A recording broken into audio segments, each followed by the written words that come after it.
तो आज हम लोग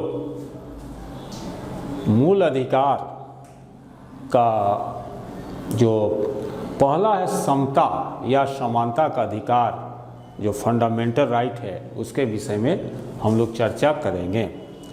आप सभी का पास्कल सिविल सर्विसेज में स्वागत है। तो हम लोग जो है पिछले कक्षा में मूल अधिकार का अनुच्छेद 12 और 13 को समझे थे। अब जो है कि मूल अधिकार यानी कि मूल अधिकार का पहला जो हम लोग को फंडामेंटल राइट है, यानी कि पहला है समता का अधिकार। समता कहिए या समानता कहिए, एक ही बात है। यानी कि ये जो है आता है अनुच्छेद 14 से 18 तक, इसकी बात हम लोगों को आज करना है।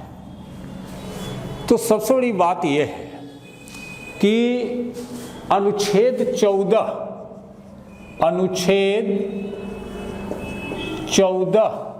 की हम लोग बात करते हैं। तो अनुच्छेद 14 में क्या है? तो अनुच्छेद 14 में विधि के समक्ष यानी कि कानून के सामने समता, यानी कि सभी बराबर हैं, यानी कि विधि के समक्ष विधि के समक्ष समता, यानी कि कानून के सामने सभी जो है बराबर हैं। इसका डिफिनेशन ऐसे दिया जाता है कि राज्य भारत के राज्य क्षेत्र में किसी व्यक्ति को विधि के समक्ष यानी कि कानून के सामने समता से या विधियों के समान संरक्षण से वंचित नहीं करेगा।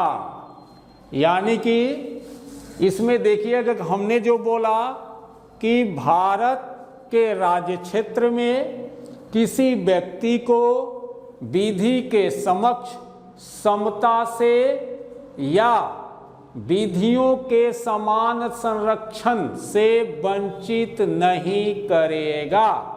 अब देखिए इस अनुच्छेद में दो टर्मिनोलॉजी आते हैं, दो वाक्यांश आते हैं। तो क्या क्या है कि पहला यानी कि विधि यानी कि कानून के समक्ष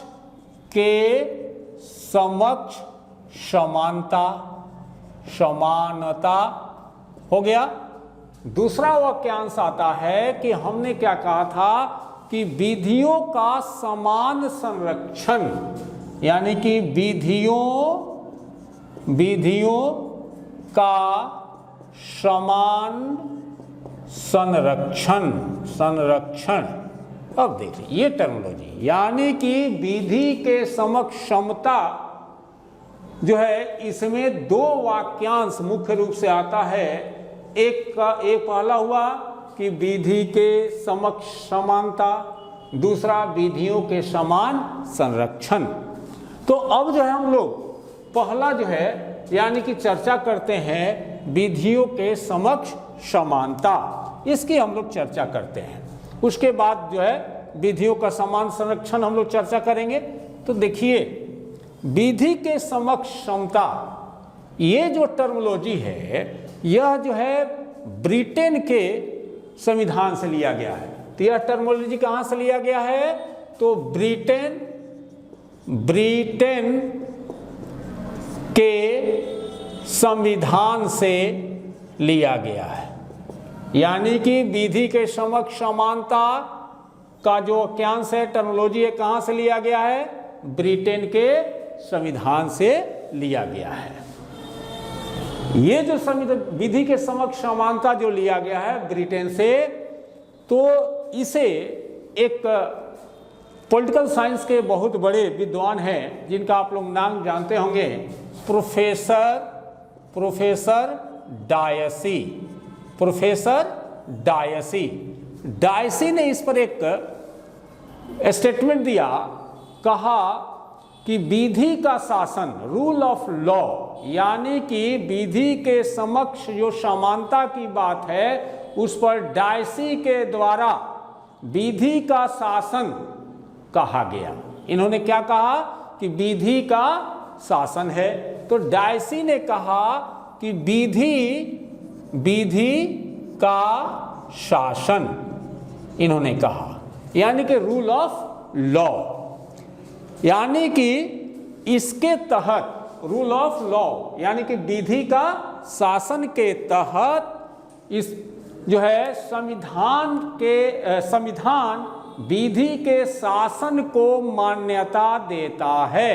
अर्थात संविधान के अनुसार, ध्यान दीजिएगा कि विधि के शासन के हम लोग बात कर रहे हैं कि संविधान के अनुसार कोई भी व्यक्ति, संविधान के अनुसार कोई भी व्यक्ति कानून से ऊपर नहीं है। पहला ये चीज कह दिए, यानी कि संविधान में जो आर्टिकल 14 में विधि के समक्ष समता की बात की गई, इसमें दो टर्मिनोलॉजी का प्रयोग किया गया। पहला टर्मिनोलॉजी है विधि के समक्ष समानता। तो विधि के समक्ष समानता टर्मिनोलॉजी कहाँ से लिया गया? ब्रिटेन के संविधान से लिया गया है। इस पर प्रोफेसर डायसी ने इसको विधि के समक्ष समानता को उन्होंने कहा विधि का शासन। विधि का शासन का मतलब कि संविधान के अनुसार कोई भी व्यक्ति कानून के ऊपर नहीं है, ये बात कहे। लेकिन इसमें कुछ अपवाद है, कुछ ऐसे लोग हैं जो कि कहा जाता है कि इससे बाहर है। तो कौन कौन? तो आप लोग को पता होगा कि राष्ट्रपति, पहला नाम आपने देखा राष्ट्रपति या राज्यपाल,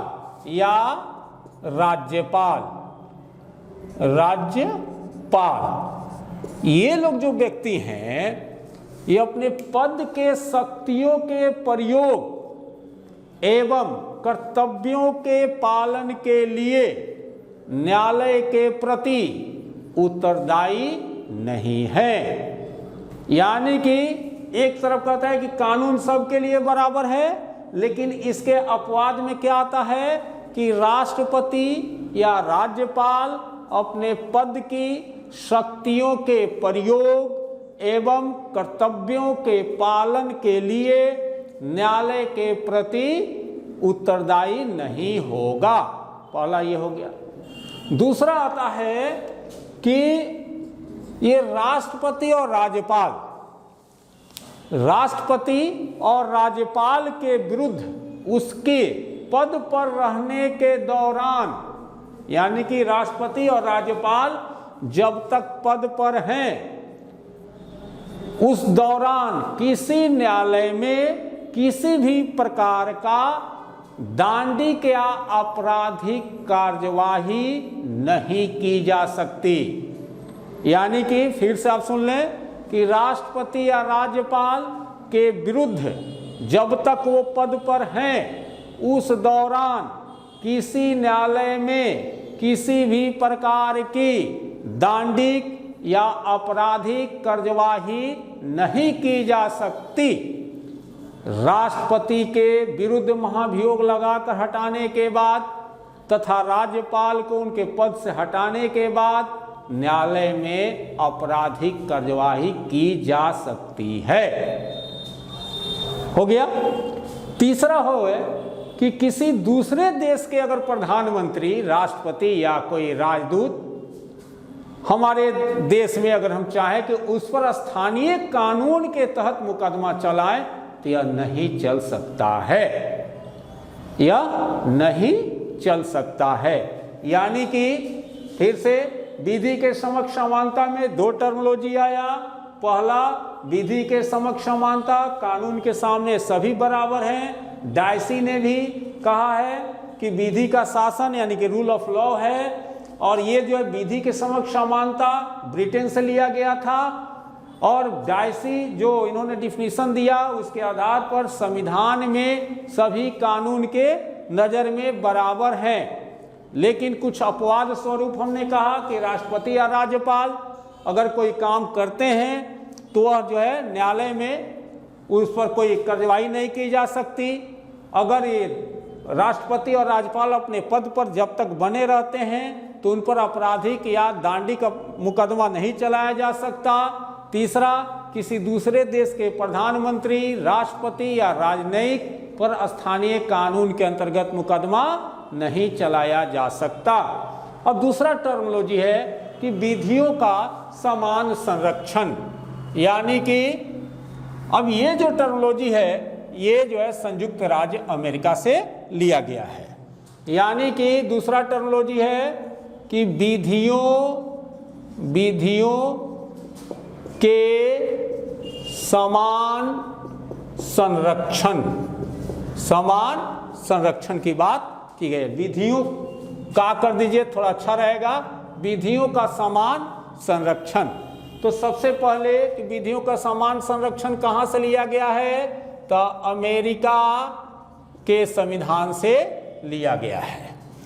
और इसका तात्पर्य है, यानी कि विधियों का समान संरक्षण, देखिएगा ये परीक्षा में पूछे हुए क्वेश्चन कि विधियों के समान संरक्षण अमेरिका के संविधान से लिया गया है, और इसका तात्पर्य है कि समान परिस्थितियों में सभी व्यक्तियों पर, यानी कि समान परिस्थितियों में सभी व्यक्तियों पर समान कानून लागू होगा तथा प्रत्येक व्यक्ति को न्यायालय से समान संरक्षण मिलेगा।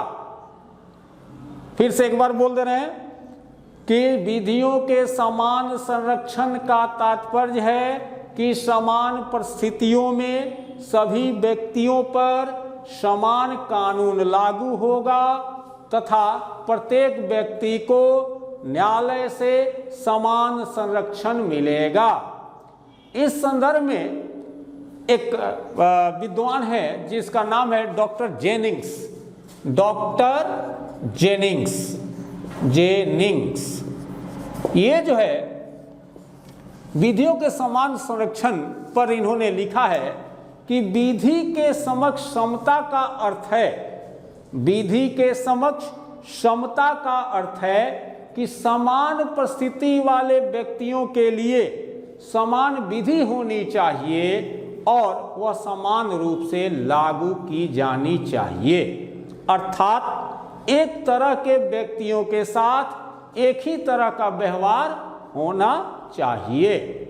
और एक चीज और ध्यान रखिएगा कि इस अनुच्छेद में व्यक्ति शब्द का प्रयोग किया गया है। इस अनुच्छेद में किसका प्रयोग किया गया है? व्यक्ति शब्द का प्रयोग किया गया है, यानी कि नागरिक शब्द का प्रयोग नहीं हुआ है। अर्थात यह अधिकार भारत के राज्य क्षेत्र में रहने वाले नागरिक या गैर नागरिक दोनों को प्राप्त है। अब थोड़ा सा हम लोग थोड़ा इससे कुछ केस की बात कर लेते हैं। जैसे देखिएगा कि विधियों के समक्ष समता और विधियों के समान संरक्षण को लेकर विद्वानों में थोड़ा अलग अलग मतभेद हुआ, अलग अलग व्याख्या दिया। तो इसके लिए स्टेट ऑफ वेस्ट बंगाल बनाम अनवर अली सरकार, यानी कि स्टेट ऑफ पश्चिम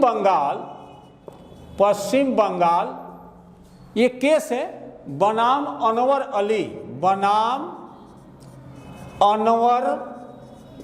अली सरकार का एक केस आया।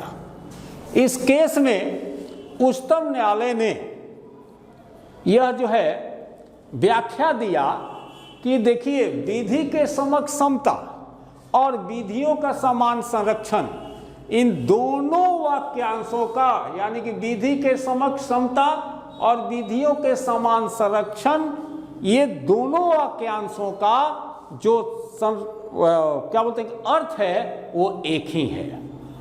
सैद्धांतिक रूप से अलग अलग हो सकता है, लेकिन व्यवहारिक रूप में ये कोई जो है मतभेद इसमें नहीं है।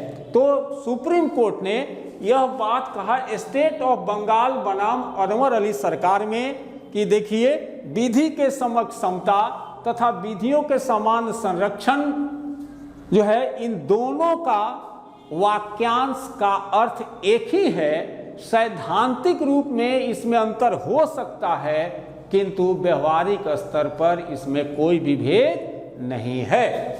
फिर जो है एक और केस हम लोग थोड़ा ले लेते हैं। आप देखेंगे कि इसमें जो टर्मिनोलॉजी है, इसमें थोड़ा सा हम लोग बात करते हैं कि क्या अब इसमें अंतर आएगा। तो देखिए, ये जो है मेनका गांधी का आप लोग नाम जानते हैं। इस मामले में उच्चतम मेनका गांधी बनाम भारत संघ के मामले में उच्चतम न्यायालय ने निर्णय दिया कि समता जो टर्मिनोलॉजी है, समता एक गतिशील अवधारणा है। समता एक गतिशील अवधारणा है जिनके अनेक रूप और आयाम हैं। इसे परंपरा तथा सिद्धांतवाद के सीमाओं में नहीं बांधा जा सकता।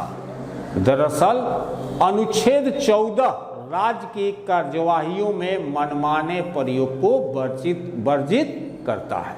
जैसे आप देखिएगा कि इसमें एक मामला आया है कि जो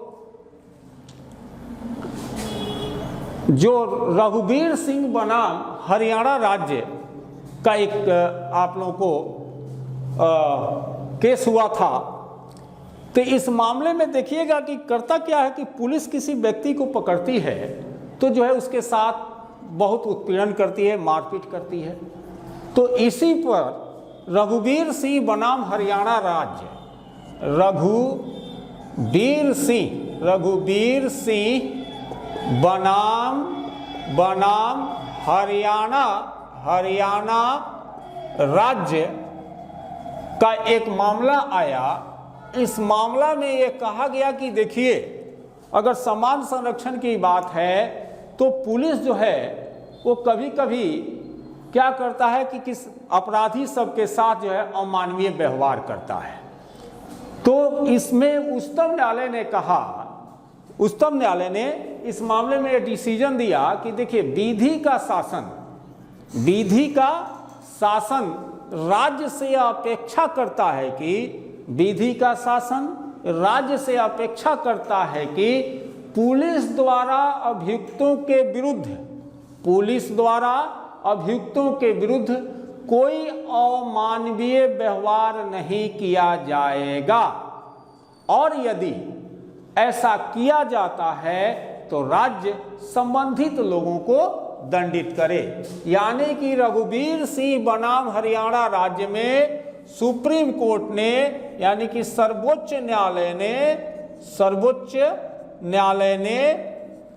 न्यायालय ने कहा कि कोई भी अगर पुलिस वाला, कोई भी पुलिस अगर किसी व्यक्ति के साथ अमानवीय व्यवहार करता है, यानी कि पुलिस अपने अभिरक्षा में लेकर, गिरफ्तारी लेकर अगर किसी व्यक्ति को मारता है, पीटता है, तो यह जो है इसके लिए राज्य क्या करेगा कि पुलिस वाले को दंडित करेगा। ये जो है आर्टिकल 14 का हुआ, यानी कि आर्टिकल 14 जो है समता का, विधि के समक्ष समता की बात करता है। तो इसमें देखिएगा कि दो टर्मिनोलॉजी आया है कि विधि के समक्ष समता और विधियों का समान संरक्षण। तो विधि के समक्ष समता लिया गया है इंग्लैंड से और विधियों का समान संरक्षण लिया गया है अमेरिका से। अब जो है हम लोग एक नए आर्टिकल पर चलते हैं, अनुच्छेद 15 पर। अनुच्छेद 15 क्या कहता है? तो आप सभी देखते होंगे कि जो आपको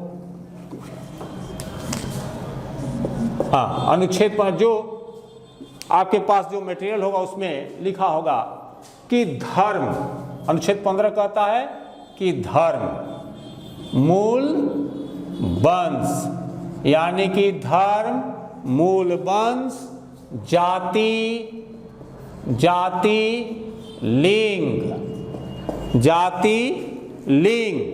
या जन्म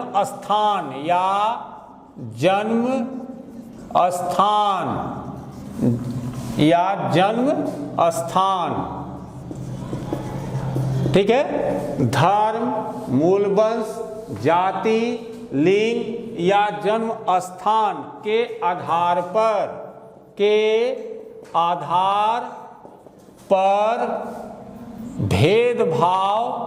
भेदभाव नहीं किया जाएगा,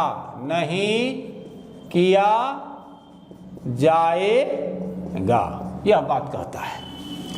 यानी कि आप देखेंगे कि धर्म, मूल वंश, जाति, लिंग या जन्म स्थान के आधार पर जो अगर भेदभाव किया जाएगा तो उस पर रोक लगाने की बात करता है।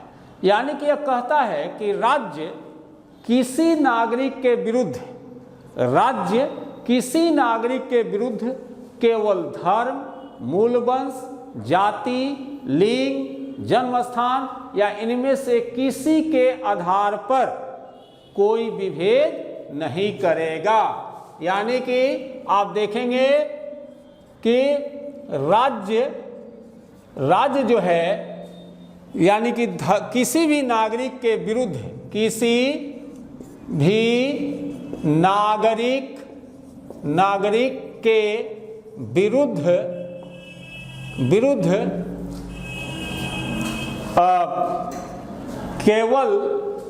केवल धर्म,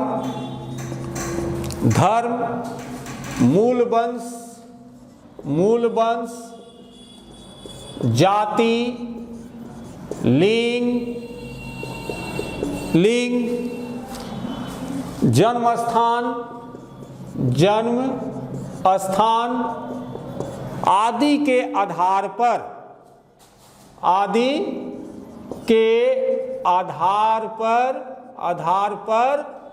भेदभाव नहीं करेगा, यह 15 कहता है।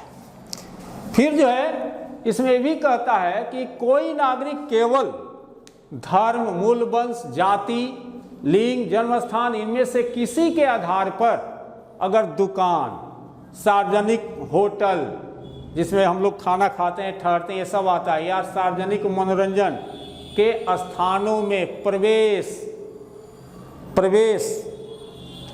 और फिर आप देखेंगे कि ये जो है रोक नहीं लगाया जा सकता। यानी कि आप हर जगह जो है आप जा सकते हैं, आप कोई भी काम कर सकते हैं। यानी कि धर्म, मूल वंश, जाति, लिंग या जन्म स्थान के आधार पर सरकार जो है कोई किसी प्रकार की जो है भेदभाव नहीं करेगी। अब देखिएगा कि कहता है कि अगर पूर्णतः या अंशतः, यानी कि सरकार जो है अगर राजनिधि से, यानी कि सरकारी पैसा से या साधारण जनता या किसी के माने सरकारी के पैसा से साधारण जनता के प्रयोग के लिए जो मान लीजिए तालाब है, स्नान घर है, सड़क है, ये सब स्थानों का उपयोग सबके लिए बराबर है, सब कोई करेगा।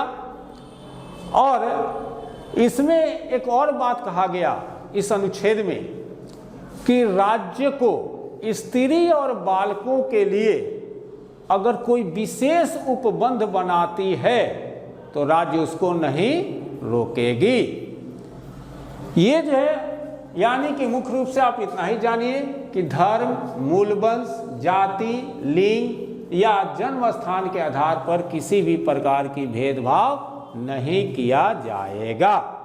अब जो है हम लोग इस अनुच्छेद में 15 में एक और बात देखने का प्रयास करेंगे, क्योंकि अनुच्छेद 15 जो है इम्पोर्टेंट होता है।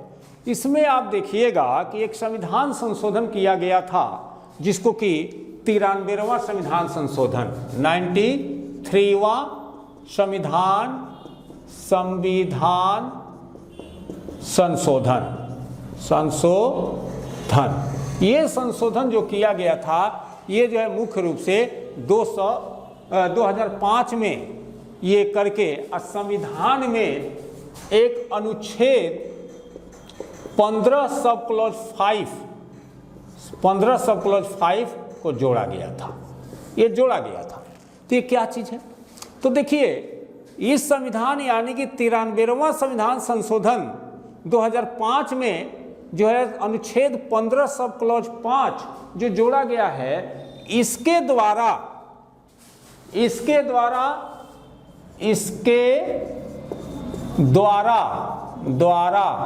SC, ST और OBC के छात्रों के लिए शिक्षण संस्थानों में, ध्यान रखिएगा, शिक्षण संस्थानों में आरक्षण का जो है रास्ता खोल दिया गया। और इस आलोक में सरकार द्वारा जो केंद्रीय उच्च शिक्षण संस्थान जिसमें प्रवेश आरक्षण अधिनियम 2006 लाया गया था, इसकी वैधता को, माने ये सही है या गलत, इसके लिए अशोक कुमार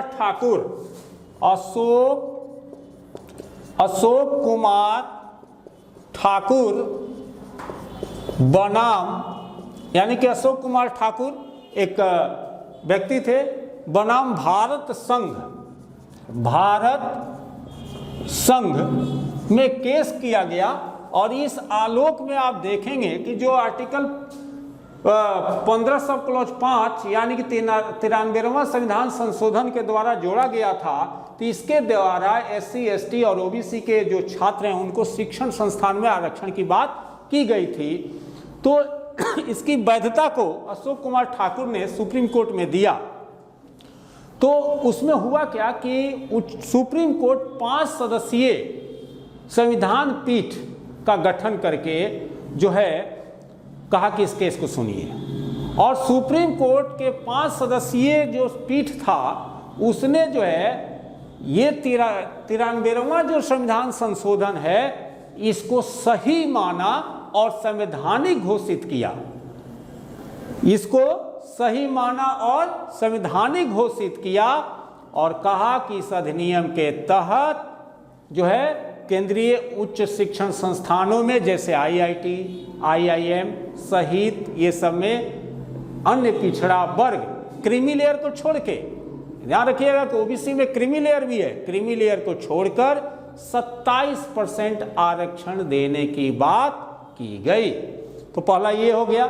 फिर आप देखिएगा कि जब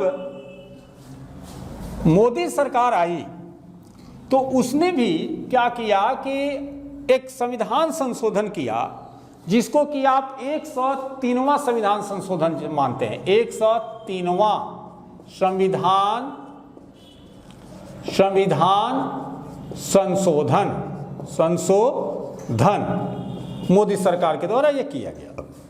ये जो है संविधान जो संशोधन किया गया, आप देखेंगे कि इसके तहत, यानी कि ये 2019 में किया गया था, उसमें मोदी गवर्नमेंट थी। इसके तहत आर्थिक रूप से दुर्बल वर्ग, जो कि इकोनॉमिकल वीकर सेक्शंस यानी कि EWS, आर्थिक रूप से दुर्बल वर्ग के यानी कि लोगों को जिनकी आय और ये सब जो है कुछ फिक्स किया गया, यानी कि आर्थिक रूप से जो दुर्बल वर्ग के लोग थे उनके लिए जो है इसमें कुछ बात की गई। यानी कि 103वां संविधान संशोधन के तहत आप देखेंगे कि अनुच्छेद 15 के सब क्लॉज 6 के खंड जो है को एवं अनुच्छेद 6 का खंड ख में कहा गया है कि अनुसूचित जाति, अनुसूचित जनजाति एवं पिछड़े वर्ग से भिन्न किसी आर्थिक रूप से पिछड़े वर्ग, आर्थिक रूप से पिछड़े वर्ग तो आर्थिक रूप से पिछड़े जो वर्ग हैं, जिसमें कि अनुसूचित जाति, अनुसूचित जनजाति और ओबीसी, इनसे अलग सामान्य श्रेणी में आने वाले, सामान्य श्रेणी से आने वाले आर्थिक रूप से जो दुर्बल नागरिक हैं, उनके लिए शैक्षिक संस्थाओं में 10% आरक्षण की व्यवस्था की गई। और यह आरक्षण जो है, यह आरक्षण आप देखिएगा कि अनुसूचित जाति, अनुसूचित जनजाति एवं पिछड़े वर्ग को मिलने वाले वर्तमान जो 50% की जो आरक्षण सीमा, जो बाउंड्री जो बांध दी गई है, उससे जो है अलग की गई है। लेकिन आप देखिए कि कहा गया कि जो आर्थिक रूप से पिछड़े वर्ग के लोग हैं, उनके लिए 10% की जो आरक्षण दी जा रही है, वह जो ये 50% के आरक्षण जो बाउंड्री लाइन बांधा गया, उससे अलग है। लेकिन एक केस हुआ था कि इंदिरा साहनी बनाम भारत संघ, इसमें इंदिरा साहनी बनाम भारत संघ में सुप्रीम कोर्ट ने, सुप्रीम कोर्ट की एक संविधान पीठ थी जो 6 सदस्यीय यानी कि 6:3 के बहुमत से यह निर्धारित किया गया था कि आर्थिक आधार पर आरक्षण नहीं दिया जा सकता है, तथा किसी भी परिस्थिति में आरक्षण की जो कुल सीमा है, आरक्षण का जो लिमिट है, वह 50% से अधिक नहीं हो सकती है। देखिएगा कि न्यायालय के इसी दिशा निर्देश के आलोक में सरकार के द्वारा किए जाने वाले पूर्व शिक्षण संस्थानों के सीटों में वृद्धि की गई है, ताकि समान श्रेणी के शेष नागरिकों के अधिकारों का हनन नहीं हो। यानी कि यह इम्पोर्टेंट था, इसलिए केस का थोड़ा हम लोग चर्चा कर लिए। अब जो है हम लोग जो है आगे बढ़ते हैं और फिर हम लोग कल क्लास में मिलते हैं। तब तक के लिए आप लोगों को बहुत बहुत धन्यवाद।